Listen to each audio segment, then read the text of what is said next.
Welcome to the Mike and Doug Show. This is Doug. Hi, Mike. Hello there. How are you?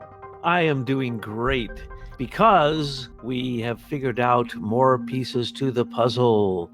Not only the brilliant research that has brought forth the reality that behind every voting machine practically in the world is a software called Optech, but also you have discovered something that you gained through looking at the Dominion resource book, and you read 591 pages, and you finally found the fatal flaw in the whole thing. So you're going to tell us today exactly how it was that the numbers were able to be manipulated and even go through a pseudo audit or a check, but you have found out the way that the elections got rigged. Can you tell us about it? Yeah, since we talked last, I've been thinking about this some more and then reading these new documents from the U.S. Elections Assurance Commission in Washington, D.C. They publish the actual testing that they do on all these voting machines. And so we had people pouring through these testing documents. There's also a lot of other work being done around the country right now, which is really heartening. You remember we were the only ones talking about this 2.5 years ago, 3 years ago, except for a few. So we're starting to see some big picture here. And one of the big pictures is there are many ways to engage in voter fraud, and they use them all for different purposes. And in using a bunch of different techniques all at once, it keeps everyone confused, because you can see fraud at the local level, you can see fraud at the middleman level, and you can see fraud at the national and international level. What we've seen is their big picture strategy is during an election, while the election votes are coming in, the strategy is to keep the vote numbers being reported to the media close, or at least close enough, so when the big flips happen, most people don't notice. And the fraud is all one way. It's all votes for Biden. And so they allow precinct workers to engage in all sorts of nefarious activity at the local level, but they've got a big picture switch, which has been difficult to nail down. But in looking at the documents that have been provided by this U.S. Election Assurance Commission, we finally believe that we've gotten underneath this cover. It's all buried in legalese and thousands of pages of documents that look official, and we've always hoped in the past that our elected officials were looking at it. Now we're saying, no, they weren't looking at it, they were in on the scam. In very important aspects of testing the Dominion system, they used a company out of Canada. Now we're talking about Crown citizens, subjects of the Crown, are hired to do very important testing of our Dominion systems in Canada. And it's a company called TUV SUD, and it is a German-Swiss company. And in their report, they exempted this TUV SUD company from testing certain aspects of these Dominion voting systems having to do with outside connectivity. And that turns out to be the smoking gun, because in these documents, we also see that all of these individual Dominion voting machines are all PCs. They're all personal computers that just look different because they have a screen on them that's shaped for voting. But in the end, they're running Windows in the background. They are all connected to each other in a local precinct. And the argument is that the Dominion system is not connected to an outside network, and therefore this TUV SUD company was exempted from testing anything that had to do with connectivity, with telecommunications, and get this, vulnerability. They did not have to test that. It's the flip of one switch that connects that server to the internet. So that exemption that they gave to Dominion and the testing up in Canada opens the door to this story. And when you think about it from a global perspective, if these guys really want to control elections all over the world, and they don't want to be thwarted by a lot of people trying to grab votes here, there, and everywhere at the local level, all they want them to do is keep the vote close. And in the end, there's now an ability for all of these machines to be accessed by a central server, which is likely the CITL server that's sitting in another country, and they can easily go in and flip the votes on any particular vote total in any machine in the world that they're connected to. To do that requires Microsoft to be a part of this conspiracy. And so that's what we saw happening during the night of the election. They were keeping the vote somewhat close, but as we saw when the machine counting stopped in the middle of the night, they weren't keeping it close enough even for their vote flipping algorithms to give enough votes to Biden. So they were taking votes away from Trump and giving them to Biden. Cooperation of Microsoft is the new thing that we have learned from looking at these testing documents.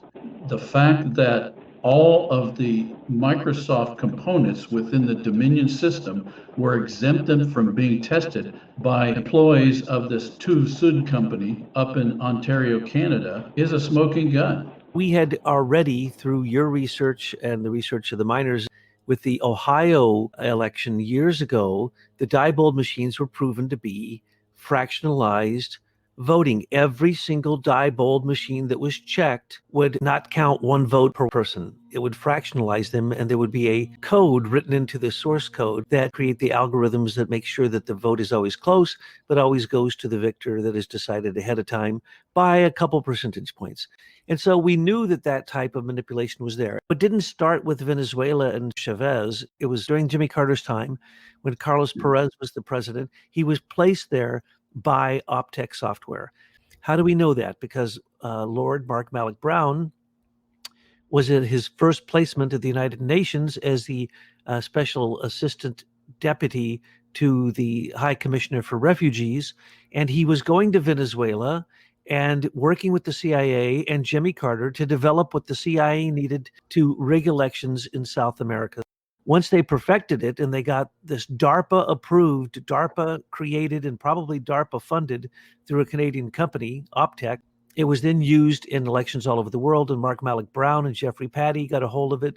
And they brag that they have controlled elections in 17 different countries. And they say how many billions of votes they've handled.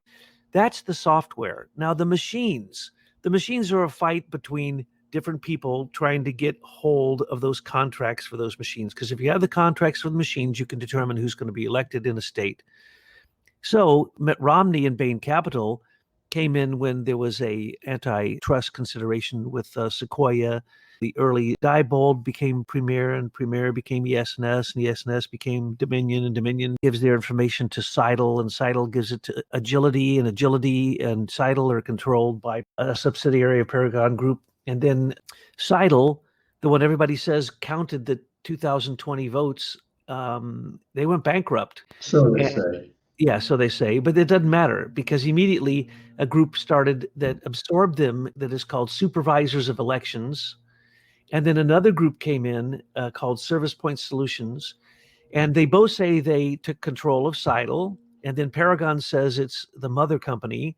And then you don't know who has any control over any of this. But what you have found is the ultimate Bill Gates buy-in to trying to control elections across the world. I need to point out one thing, Douglas, that TUV SUD company that's out of Germany with the office in Canada that's testing the Dominion systems has 3,000 employees on mainland China.